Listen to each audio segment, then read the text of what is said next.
ओम श्री गणेशाय नमः। श्री आशुतोषाय नमः। श्री हरिवंश पुराण हरिवंश पर्व 16वां अध्याय श्राद्ध कल्प। जन्मेजय द्वारा पिता का श्राद्ध तथा पितृ स्वरूप निर्णय संबंधी प्रश्न। शंतनु का अपने श्राद्ध में स्वयं हाथ बढ़ाकर भीष्म से पिंड मांगना। जन्मेजय ने पूछा, द्विज श्रेष्ठ, अदिति नंदन भगवान सूर्य के पुत्र यम श्राद्ध देव क्यों कहलाते हैं और श्राद्ध की उत्तम विधि क्या है, इसे मैं सुनना चाहता हूँ। पितरों की आदि सृष्टि कैसे हुई, ये पितर कौन है? हमने ब्राह्मणों के मुख से यह बात सुनी है कि जो पितर स्वर्ग में स्थित हैं वे देवताओं के भी देवता हैं। वेद के जानने वाले भी ऐसा ही कहते हैं। अतः मैं इस बात को भली भांति जानना चाहता हूँ। उनके जो गण कहे गए हैं, उनका जो परम बल है और हमारा किया हुआ श्राद्ध जिस प्रकार उन्हें तृप्त करता है, तथा जो पितर प्रसन्न होकर मनुष्यों का कल्याण करते हैं, उन सबको एवं उत्तम पितृ सर्ग को मैं जानना चाहता हूँ। वैशंपायन जी ने बोले, बहुत अच्छा, मैं तुमसे पितरों के उत्तम सर्ग का वर्णन करूंगा। हमारा किया हुआ श्राद्ध जिस प्रकार पितरों को तृप्त करता है तथा जो पितर श्राद्ध से संतुष्ट होकर हमें कल्याण के भागी बनाते हैं, उनका परिचय दूंगा। पूर्व काल में भीष्म के पूछने पर मार्कंडेय जी ने उनसे इस विषय का वर्णन किया था। फिर महाभारत काल में शरशैया पर पड़े हुए भीष्म जी से धर्मराज युधिष्ठिर ने भी पहले ऐसा ही प्रश्न किया था, जैसा इस समय तुम मुझसे पूछ रहे हो। भीष्म जी ने युधिष्ठिर को जिस प्रकार उत्तर दिया था, वह सब मैं तुम्हें क्रमशः बताऊंगा। पहले मार्कंडेय जी के पूछने पर सनत कुमार जी ने जो उपदेश दिया था, वही युधिष्ठिर और भीष्म के संवाद में कहा गया है। युधिष्ठिर ने पूछा, धर्मज्ञ, पुष्टि चाहने वाला पुरुष किस प्रकार पुष्टि पा सकता है और कैसा कर्म करने से मनुष्य को शोक नहीं करना पड़ता, इसे मैं सुनना चाहता हूँ।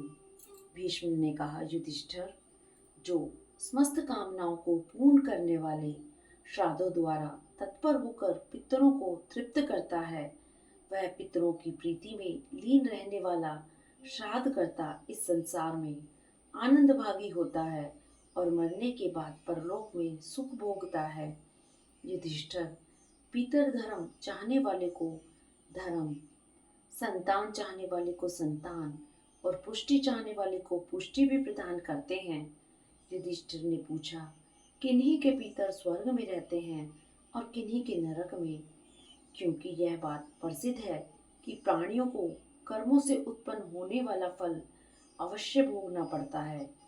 फल चाहने वाले पुरुष सदा पिता, पितामह और प्रपितामह को लक्ष्य करके श्राद्ध करते हैं। सर्वदा इन तीन पिंडों में ही दिए गए श्राद्ध पितरों को कैसे प्राप्त होते हैं, और वे पितर जब स्वयं नरक में निवास कर रहे हैं, तब वे फल भी कैसे दे सकते हैं? अथवा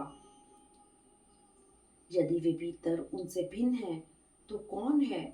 उनका क्या परिचय है? हम किन पितरों की पूजा करें? हमने सुना है कि स्वर्ग में रहने वाले देवता भी पितरों का पूजन करते हैं। महादूते, इन सब बातों को मैं विस्तार पूर्वक सुनना चाहता हूँ। पितरों के निमित्त किया हुआ श्राद्ध किस प्रकार प्राणियों का उद्धार करता है, इस कथा का आप वर्णन कीजिए, क्योंकि आपकी बुद्धि अथाह है। भीष्म जी ने कहा, शत्रुमर्दन, हम लोग जिनकी पूजा करते हैं, इस विषय को जैसा मैंने सुना है वह सब तुमसे कहूँगा। जो अन्य पिता, पितामह आदि से भिन्न पितर हैं, इस विषय में मेरे परलोकवासी पिता ने भी गाथा गाई है। श्राद्ध के समय जब मैं अपने पिता को पिंड देने लगा, तब उनका हाथ भूमि को फाड़कर निकल आया और वे उस हाथ में ही मुझसे पिंड मांगने लगे। उनका बाजूबंद आदि हाथ के आभूषणों से विभूषित और लाल लाल उंगलियों वाला वह हाथ वैसा ही था जैसा मैंने पहले जीवित अवस्था में देखा था। उस समय मैंने विचारा कि कल्प सूत्रों में तो मैंने ऐसी विधि कहीं नहीं देखी है। यह विचार कर मैंने बिना कुछ परवाह किए ही पिंड को कुशाओं पर ही रख दिया। निष्पाप भरत श्रेष्ठ, उस समय मेरे द्वारा संतुष्ट किए गए पिता परम प्रसन्न हुए और मधुर वाणी में मुझसे कहने लगे, पुत्र, तू धर्मज्ञ और विद्वान है। तुझ सरीखा सुपुत्र होने से मुझे पुत्रवान होने का फल मिल गया तथा मैं इस लोक और परलोक दोनों में कृतार्थ हो गया। दृढ़ता पूर्वक ब्रह्मचार्य व्रत का पालन करने वाले निष्पाप भीष्म, धर्म में लोगों की आस्था दृढ़ करने के लिए ही मैंने यह तेरी परीक्षा ली है। धर्म की रक्षा करने वाले को जैसे धर्म का चौथाई फल मिलता है, इसी प्रकार धर्म की रक्षा न करने वाला मूढ़ मनुष्य पाप के चौथाई फल को पाता है। धर्म विषयक आचार में राजा जिस बात को प्रमाणित बता देता है, प्रजा उस प्रमाणभूत राजा के आचरण का अनुकरण करती है। भरत श्रेष्ठ, तूने सनातन वैदिक धर्म को ही प्रमाण माना है, इसलिए मैं तुझ पर बहुत ही प्रसन्न हुआ हूँ। अब इस प्रसन्नता के कारण मैं तुम्हें श्रेष्ठ वर देना चाहता हूँ। तू तीनों लोकों में दुर्लभ वर को ग्रहण कर। तू जब तक जीवित रहना चाहेगा तब तक तुझ पर मृत्यु का प्रभाव न होगा। तेरी आज्ञा पाने पर ही तुझ पर मृत्यु प्रभाव डाल सकेगी। भरत श्रेष्ठ, और जो बात मेरे मन में हो, तेरे मन में हो, उसे बता। मैं तुझे तेरी प्रार्थना के अनुसार और कौन सा उत्तम वर दूं। पिताजी के इस प्रकार कहने पर मैंने हाथ जोड़कर प्रणाम किया और कहा, श्रेष्ठतम पुरुष, मैं आपकी प्रसन्नता से ही कृतकृत्य हो गया। महादुते, यदि मैं इससे भी अधिक आपके अनुग्रह का पात्र हूँ तो मैं आपके मुख से एक प्रश्न का उत्तर सुनना चाहता हूँ। तब उन धर्मात्मा ने मुझसे कहा, भीष्म, बता, तू मुझसे क्या पूछना चाहता है। भारत, तू मुझसे जो कुछ पूछेगा, तेरे उस संदेह को मैं दूर करूंगा। तब मैंने वहां अदृश्य होकर खड़े और पुण्य आत्माओं के लोकों में पहुंचे हुए अपने पिता से कौतूहल में भरकर पूछा। भीष्म जी ने पूछा, पिताजी, पितृगण देवताओं के भी देवता सुने जाते हैं। देवता ही पितर हैं या दोनों भिन्न भिन्न हैं? हम किनकी पूजा करें? तात, दूसरे लोकों में गए हुए पितरों को हमारा दिया हुआ श्राद्ध कैसे तृप्त करता है और श्राद्ध का क्या फल है? देवता, दानव और मनुष्य तथा यक्ष, नाग, गंधर्व, किन्नर और महासर्प आदि किसकी पूजा करते हैं? धर्मज्ञ, इस विषय में मुझे बड़ा कौतूहल और संदेह है, अतः आप इसका मुझसे वर्णन कीजिए, क्योंकि मेरे विचार से आप सर्वज्ञ हैं।